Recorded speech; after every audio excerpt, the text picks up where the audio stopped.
ઘણા લોકો બહુ બીમાર રહે, દવાખાનામાં પૈસા જાય. ધનની બીજી ગતિ છે રોગ, અને ધનની ત્રીજી ગતિ છે સર્વનાશ. ભોગમાં ન વપરાય, રોગમાં ન વપરાય તો એ પૈસાનું સર્વનાશ થાય. ધન જ્યારે અહિત અને અનિતિનું ધન બહુ વધી જાય ને, ત્યારે એ પૈસાનો સાહેબ સર્વનાશ થાય. પરંતુ પરમ પૂજ્ય વિશ્વ વંદનીય મોરારી બાપુ કહે કે ચોથી ગતિ ધર્મની, ધનની ત્યારે જ જાય, ધન ધર્મમાં ત્યારે જ જાય કે જ્યારે ચોથી ગતિ એ ધનની છે ભાગવત કથા કરાવી.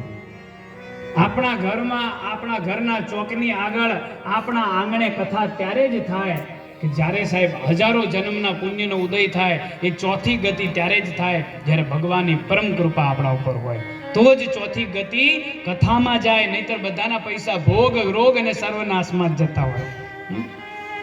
એટલે આ ગોર પરિવાર ધન્ય નહીં, મહાધન્ય છે. દક્ષાબા, આપ ધન્ય